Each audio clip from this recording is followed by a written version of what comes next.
ต่อไม่ได้บุได้แบบขอเข้าใจจะทานอย่างกับหรือเอาถ้าต่อได้เขาเอาอ้อมไปเลยว่าน้ำสดลงไปเดี๋ยวว่าคันว่ามันเป็นคำถามเย็นโน่แบบนี้นะคะก็ต้องแบบว่ากระบวนการแจกกันได้เนาะตัวนี้เนาะตามเนี่ยตามเดี๋ยวที่กระยาได้เนี่ยเขาไม่เอาแม่เอาไม่ตกได้เลยค่ะใจเลยเอา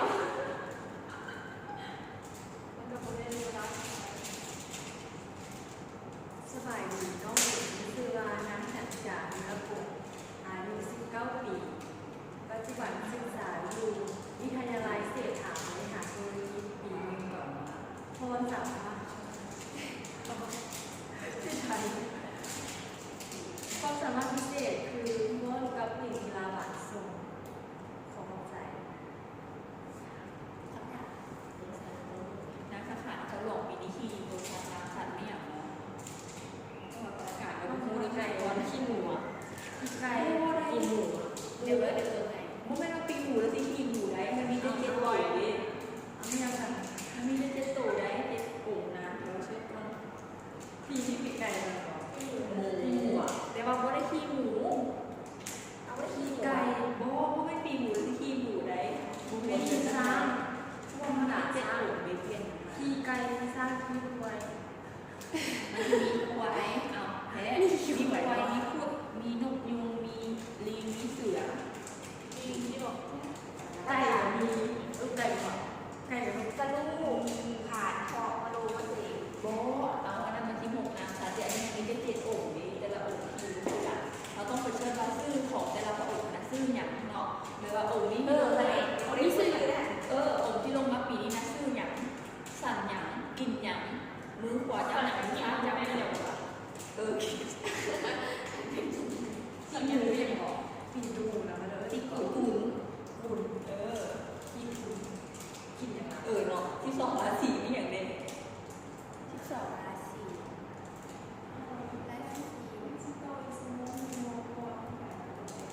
โดยแม่ละมาจะโมวันนี้เข้ามาเหอะ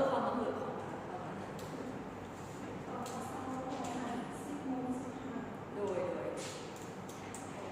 โอเคเดี๋ยว12 โมงที่ลงไปการชั่วโมงครึ่งอีกนะคะ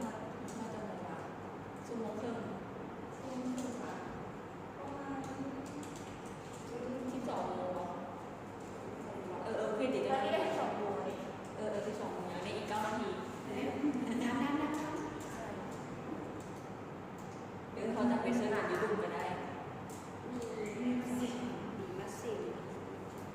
มีปีทองมันเจือนี่แหละเพราะว่าปีทองมันเลยท่าน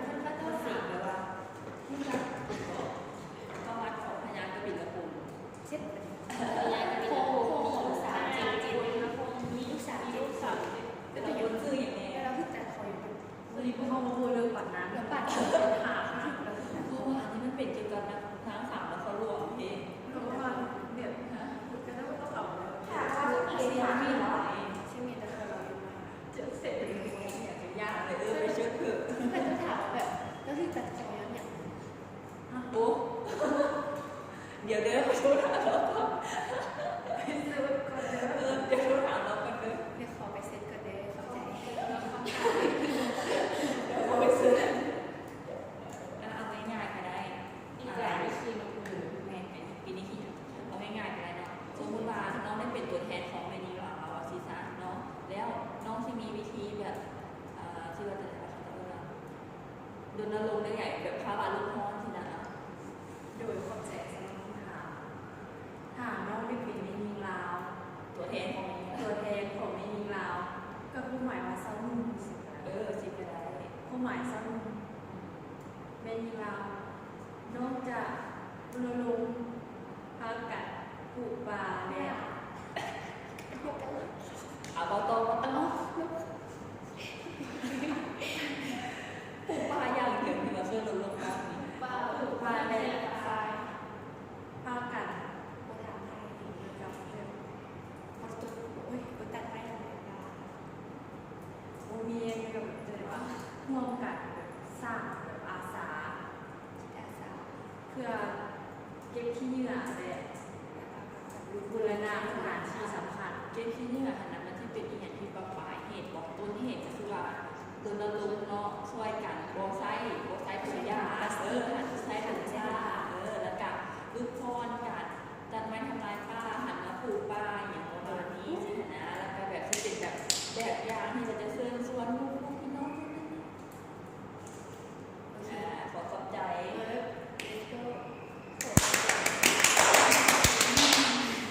บิวแล้วมีซ้อนบิว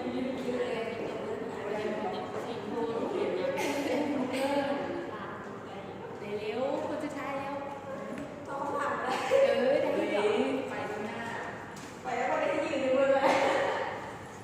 มือนั้นขนาดกรรมการที่มายุ่งอะไร บอกมาได้กันยิ้มเดียว ยิ่งให้เบอร์เลย มือนั้นแห้งแบบอยู่เทิงเวทีไฟแสงสี พอจะยิงแค่ออกเบอร์ คือจะหาได้ง่ายเลย ง่ายๆเลย อุ้ยขนาดซันบีเลยนี่ชัวร์นะอย่าสั่นเลยสั่น ต้องถามนะสุด เดี๋ยวเราจะได้คนนึงหมุนอากาศเลย ใจไม่ถึงกล้อง หมุนมันเนื้อไปได้นะหมุนที่นี่แล้วแบบแล้วนี่คนหนึ่งแบบ สบายดีน้องมีซื้อวาร้านพร้อมพิตาจันดา จำ รา กันดีๆดูนะอะไรดี ร้านพร้อมพิตาจันดารา เอ้า เห็นบอกมันจะมักตื่นกล้อง แนมไปซื้อยาชูแนมคนแนมกล้องหันยาชูแนมคน ต้องมีอยู่ เรียนอยู่สถาบันการเงินหลวงของสร้าง ปัจจุบัน โสด เราศึก อา ษา ยุยัง อยู่ปัจจุบันเราศึกษาอยู่ ปัจจุบันกำลังศึกษาอยู่ อย่าหัวไป แต่ว่าหัวได้ไหม เดี๋ยวไม่สนอยากไปจอยมีเขา ปัจจุบันศึกษาอยู่สถาบันการเงินหลวงของสร้างอายุ3 ปี ถ้าเวลาเขาซื้อนะถ้าคุณอายุก่อนแล้วก็ได้ซื้อ ตัวของเราน่ะต้องลืมไปเลย ว่า อันนี้เขา เพราะขัดมือก็ เขา กลาย ไป ไป เล เลย ย ขี้เขาน่ะ ถ้าลืมแล้วก็กลายไปเลย เราไปเลย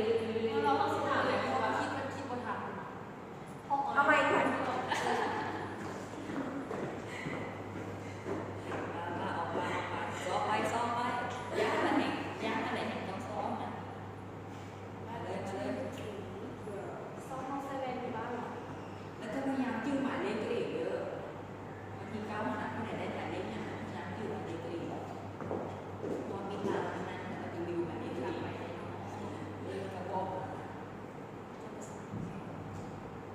สบายดีน้องมีซื้อวานังพรพิตาจันดาราอายุ20 ปี ปัจจุบันเรียนอยู่สถาบันการเงินหลวงของสร้าง ความสามารถพิเศษ ความสามารถพิเศษในโพสต์หรือแบบ น้องเพลงอะไร เสียง เอ เขา อ เลย ไม่ไปใหม่หรือไปในนั้นเลยถามว่าถูกว่า ห้องได้แต่ว่า เสียงเรียน เพราะว่าของความเซเว่นห้องออกจากพลังไป โอ้โหแต่เราร้องภาษาฝรั่งได้ที่เห็นเราแตกต่างกันนะมาฮอดสมาดีแล้วกันเพราะภาษาฝรั่งเราชื่อเราจะเข้าชีวิตได้เลยเอาที่นี่เดี๋ยวทำท่อน คิวดี วันนี้คุณหนักของการเราจะเรียนคือ เน้นบันดีนะ ถามรถ ถ้าว่าน้องได้ปิดที่ว่าจะพูดว่าถ้าว่าน้องได้ปิดงานสังขารนครหลวงในปีนี้เนาะน้องจะแนะนำนักท่องเที่ยวไปเที่ยวยูสายน้องอย่างได้ท่องเที่ยวยูสายอย่าง ขอใจสำหรับคำถามถ้าน้องได้เป็นนางสาวนครหลวงปี2019น้องจะแนะนำนักท่องเที่ยวไปเที่ยวสถานที่ท่องเที่ยวแม่นะ อย่าแนมถึงขี่ร้าย เอาเรียนล่ะเราตื่นเต้น โอ้ เรียน เรียนก็อย่าแนมให้หลาน น้องจะแนะนำนักท่องเที่ยวเส้นยกตัวอย่างแม่นะอนุสาวรีย์พระธาตุหลวงวัดศรีสะเกษหรือสถานที่ท่องเที่ยวต่างๆ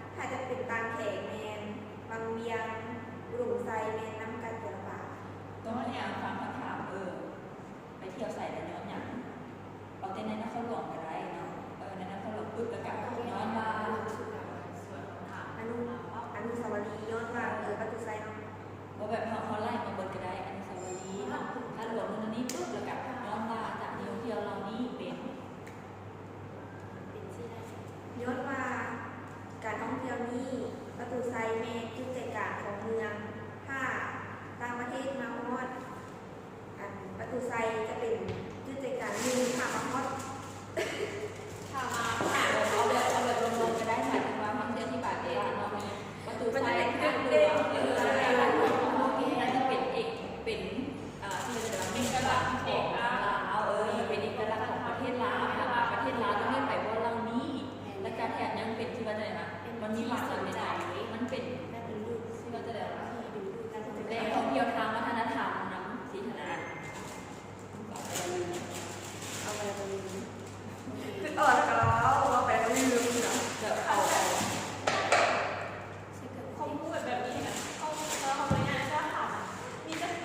อ่านเขาเนี่ยมันฟิลอะไร มันต้องมีแบบที่ว่ามันหลายคนในเช่นแบบว่า ถ้าถามจะคนของฟิลค่ะเดี๋ยวที่นะยังไงถาม ถ้าน้องเป็นตัวแทนของเป็นลาวเราจะมี